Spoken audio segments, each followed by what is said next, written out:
আমি তো আরো অনেক অনেক জায়গায় করেছি, কিন্তু সোহাগের এটা যেহেতু নতুন, সেটা এক এক প্রকার বলতে পারেন যে নতুন অভিজ্ঞতা। আর এখানে এসে ভালো লাগার কারণটা হচ্ছে আমার সবাই পরিচিত, এবং সোহাগ হচ্ছে আমার খুব ক্লোজ বন্ধু।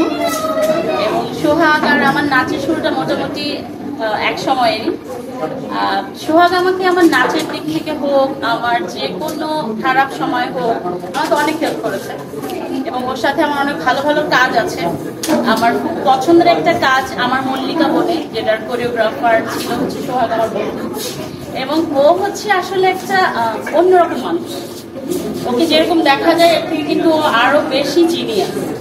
যেমন একটা আমি এই জায়গায় বুঝতে পারছি না, ও কিন্তু এক নিমিষে সুন্দর করে বুঝাই দিতে পারবে। এবং ওর যে কোরিওগ্রাফি বলেন, ড্রেসিং সেন্স বলেন, বা কোন ড্রেসের সাথে কি অর্নামেন্টস হবে ভালো। এবং ও এত বছর পরে 15 বছর পূর্তি উপলক্ষে সে এত সুন্দর একটা আয়োজন করেছে, এর জন্য আমি অবশ্যই ওকে সাধুবাদ জানাই। এবং ওর এই আয়োজনের কারণে এতগুলো নৃত্যশিল্পী, এতজন কোরিওগ্রাফার, তারপর হচ্ছে টিচার সব একসাথে এসে মানে একসাথে হতে পেরেছে। এবং 50 জন জাজ মানে কিন্তু মুখের কথা না। 3 দিনে 50 জন বিচারক ছিলেন। তো এটা আসলে সোহাগ বলেই সম্ভব হয়েছে।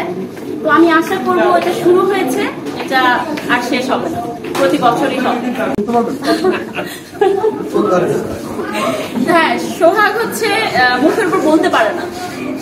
ও হচ্ছে না বলতে পারে না, আর মুখের উপরে অনেক কিছু বলতে পারে না। যদি বলতে পারতো হয়তো বা আরো অনেক বেশি বেটার পজিশনে থাকতে পারতো এবং কষ্ট পেত, যেটা আমি মনে করি বন্ধু হিসাবে।